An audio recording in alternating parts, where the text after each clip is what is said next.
রাজনৈতিক দলগুলোকে প্রতিপক্ষ না বানাতে অন্তর্বর্তী সরকারের প্রতি আহ্বান জানিয়েছেন বিএনপি মহাসচিব মির্জা ফখরুল ইসলাম আলমগীর। এ বিষয়ে আলোচনা করতে এবার ফরিদপুর থেকে আমাদের সাথে যোগ দিচ্ছেন কৃষক দলের সাধারণ সম্পাদক শহীদুল ইসলাম বাবুল এবং রাজশাহী থেকে রয়েছেন জাতীয় নাগরিক কমিটির যুগ্ম সদস্য সচিব এস এম সাইফ মোস্তাফিজ। আপনাদের দুজনকে স্বাগত। প্রথমেই যাব কৃষক দলের সাধারণ সম্পাদক জনাব শহীদুল ইসলাম বাবুলের কাছে।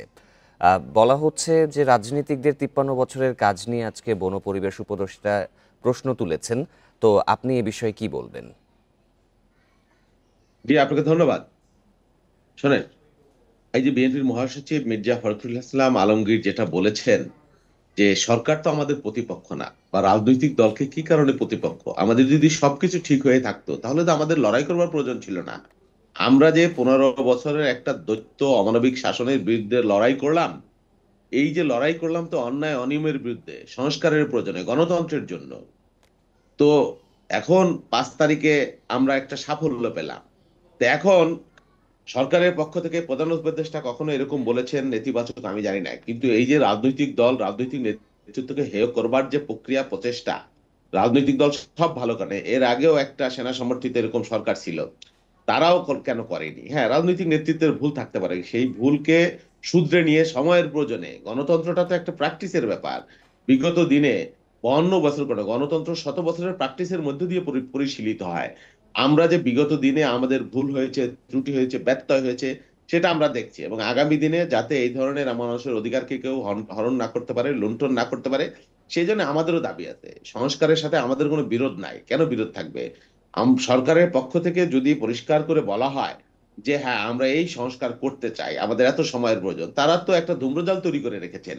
এই কারণেই মানুষের মধ্যে সন্দেহ বাড়ছে। এখন তারা যদি মনে করে রাজনীতিবিদরা পারবেন না, তারাই পারবেন, তো তারা করছেন না কেন সরকারের পক্ষ থেকে? আমরা তো সংস্কারের বিরুদ্ধে বলে না। ওই যে বললেন না উপদেষ্টা রেজানা হাসান, যে তারা কোনো রূপরেখা কেন দেয়নি, উনি বোধহয় জানেন না, কোত্থেকে আসছেন আমি জানি না। আমরা ওনাদের এই চিন্তারও ২ বছর আগে, ৩ বছর আগে রাষ্ট্র সংস্কারের যে ৩১ দফা দিয়েছি, তার বাইরে আর মোটা দাগে অন্য কোনো কিছু খুব বেশি আছে এটা আমরা মনে করছি না। ওই জনাব ৩১ শহীদুল দফা ইসলাম যদি বাবুল, বাস্তবায়ন করা সেক্ষেত্রে হয়। তার এই মন্তব্যের মধ্য দিয়ে কি সরকার ও রাজনৈতিক দলগুলোকে মুখোমুখি করা হচ্ছে বলে আপনি মনে করছেন? না, সব ক্ষেত্রে মুখোমুখি একেবারে যুদ্ধংদেহী পরিবেশ হয়ে গেছে, এটা আমরা চাই না। আমরা রাজনৈতিক দল, একটা দায়িত্বশীল রাজনৈতিক দল হিসেবে, ঠিক আছে উনি বলেছেন, ওনার আরো পার্ট আছে। এখন সেটা উনি কি কারণে কিভাবে বলেছেন আমরা জানি না। আমরা সরকারের প্রতিপক্ষ না, আমরা তাদেরকে সহযোগিতা, এমনিতেই দেশের মধ্যে নানাবিধ সংকট, ওনাদেরও যেমন দেশটা, দেশটা আমাদেরও। এবং দিন শেষে আপনাকে রাজনৈতিক নেতৃত্বের কাছেই ফিরে আসতে হবে, এবং এটাই হলো গণতন্ত্রের প্র্যাকটিস। এখন আপনি যদি রাজনৈতিক নেতৃত্বকে তুচ্ছ তাচ্ছিল্য করতে থাকেন, আপনাকেও মানুষ তুচ্ছ তাচ্ছিল্য করতে পারে। এর মধ্যে আমার নানান সংকট, নানান ধরনের জটিলতা, নানান ধরনের ষড়যন্ত্রের মুখোমুখি আমরা রয়েছি। আমরা চাই রাজনৈতিক দল, সরকার এবং বিভিন্ন স্টেক হোল্ডার আমরা সমন্বিতভাবে একসাথেই আমাদের এই সংকট মোকাবেলা করব, আমাদের গণতন্ত্র উত্তরণ করব। কেউ কারো প্রতিপক্ষ আমরা হতে চাই না। সেই জন্য আমরা ওনাদের কাছ থেকে দায়িত্বশীল বক্তব্য আশা করি, যাতে করে রাজনৈতিক দল, রাজনৈতিক এটি নেতৃত্বের আসলে সাথে ওনাদের আপনাদের কোনো থেকে দ্বন্দ্ব পরিষ্কার যে দায়িত্বশীল বক্তব্য উপদেষ্টাদের থেকে আসা উচিত। আপনি আমাদের সাথেই থাকবেন। আমাদের সাথে আরও যুক্ত ছিলেন জাতীয় নাগরিক কমিটির যুগ্ম সদস্য সচিব এস এম সাইফ মোস্তাফিজ। আমরা একটু তার কাছে যাব। জনাব মোস্তাফিজ, রাজনৈতিক দলগুলোকে প্রতিপক্ষ না বানাতে বিএনপি মহাসচিব সতর্ক করেছেন। আপনার এ বিষয়ে মন্তব্য কি? জি জি, আমিও তো সেটা অবশ্যই একসাথে একমত পোষণ করি। রাজনৈতিক দলগুলো যারা আছেন এবং বর্তমানে যারা উপদেষ্টা রয়েছেন এবং আরো যারা স্টেক হোল্ডাররা আছেন, সবার আসলে একসাথে কাজ করতে হবে। মানে কেউ কারো প্রতিপক্ষটা কোনোভাবে হওয়া উচিত না। এখানে আসলে বিভাজনের রাজনীতি না করে একসাথে মিলেমিশে আসলে আমাদের নতুন রাজনৈতিক বন্দোবস্তটা করতে হবে। বর্তমান সরকার ও রাজনৈতিক দলগুলো কি বর্তমানে মুখোমুখি অবস্থানে রয়েছে বলে আপনি মনে করেন? দলগুলো তো সরকারকে সহায়তা করার দাবি করছে।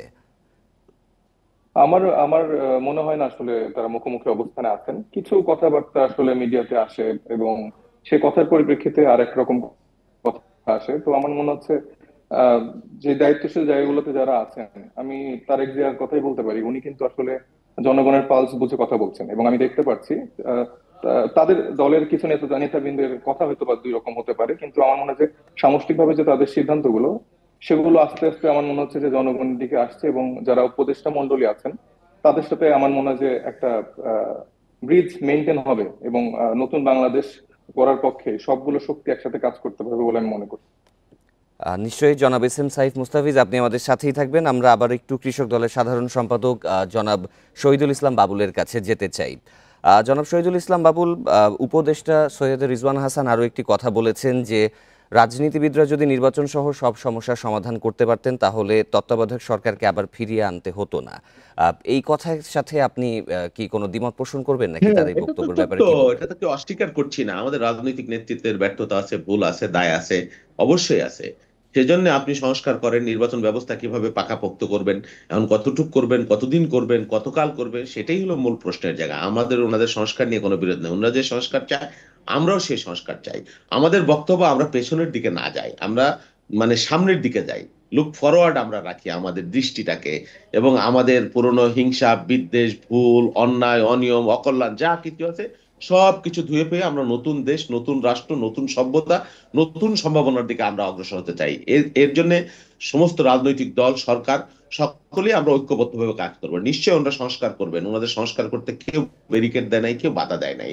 তাহলে করেন ওনারা যদি একটা মানে কতটুক সংস্কার করবেন, কতটুক না করবেন, আর সংস্কার যে করবেন, আপনি সংস্কারের বৈধতাও তো রাজনৈতিক দল এবং নির্বাচিত একটা পার্লামেন্টই দিতে হবে। আপনি যদি আইনের শাসন মানেন, গণতন্ত্র মানেন, আপনি যদি শাসনতন্ত্র মানেন, নিয়ম মানেন, আর যদি বলেন না আমি কোনো নিয়ম মানি না, আমি আমার মতো করব, সব আমি শেষ করে যাব, তো এটা তো কোনো এটা এখানেই তো সন্দেহ এবং অবিশ্বাসের একটা ব্যাপার তৈরি হয়ে যায়।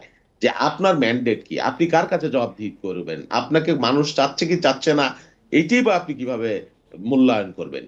মানুষের চাওয়ার একমাত্র জায়গা নির্বাচন, সেই নির্বাচনকে উপেক্ষা করে আপনি অন্য কোনো কিছু করলে সেটার সেক্ষেত্রে বৈধতা জনাব হবে না। শহীদুল ইসলাম বাবুল, অন্তর্বর্তীকালীন সরকারের কাছে আপনাদের সামনের দিনগুলোতে প্রত্যাশা কি?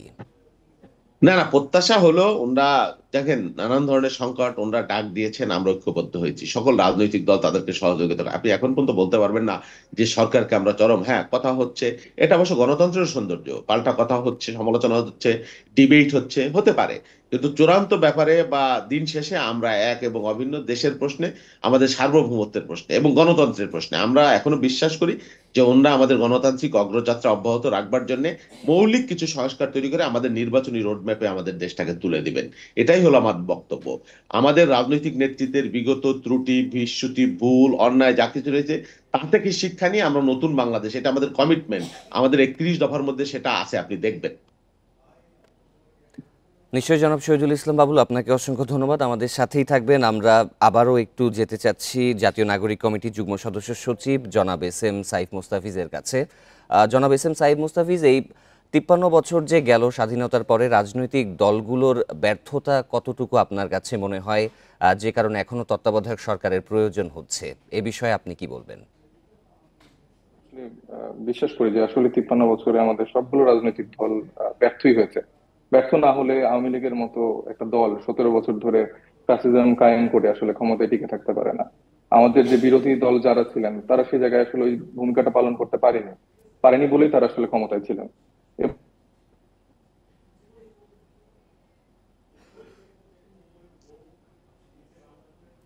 এই যে একটা আমরা যদি 90 দেখি, 90 সালের যখন আমরা ফ্যাসিস্ট আহ এরশাদের যে পতনটা হয়েছিল, এরশাদ পতন হওয়ার পরেও কিন্তু একটা ইলেকশন তৎক্ষণাৎ একটা হয়ে যায়, এবং তার পরবর্তীতে কিন্তু আমরা দেখি সেই অবকাঠামোমূলক কোনো চেঞ্জ আসেনি, বরঞ্চ আগের ওই কাঠামোর মধ্যে আরেকটা নতুন দল এসে যুক্ত হয়েছে। তো সেই জায়গাটা থেকে আমার মনে হয় যে যারা আছেন বিএনপির, ওনারা আসলে অনেক দিনের রাজনীতি করছেন, কিন্তু আমার মনে হয় যে আমরা যারা তরুণ সমাজ আছি তাদের পালসটা তাদের বুঝতে হবে, এবং যারা জনগণ আছেন তাদের পালস তাদের বুঝতে হবে। আমরা কিন্তু এটাই চাচ্ছি না যে আসলে এখনই আমাদের ইলেকশন চাই। আমরা সত্যি করেই চাচ্ছি যে একটা নতুন সিস্টেমের একটা চেঞ্জ, সেই সংস্কারটা যদি হয় তাহলে যে কোনো দলই আসুক না কেন, মানে বৈধভাবে একটা ফ্রি অ্যান্ড ফেয়ার ইলেকশনের মাধ্যমে যেই দলই আসুক না কেন, যেন ওই সিস্টেমটার মাধ্যমে তারা আসতে পারে এবং ওই চেঞ্জটা যেন তারা ফিল করে আমাদের সবগুলো কাজ, যেটা জনগণের আকাঙ্ক্ষা, এবং সেই কাজগুলো তারা বাস্তবায়ন করতে পারবে, সেটাই আমাদের চাওয়া। জি। আহ, আপনাদের দুজনকে অসংখ্য ধন্যবাদ, জনাব শহীদুল ইসলাম বাবুল এবং জনাব এস এম সাইফ মুস্তাফিজকে।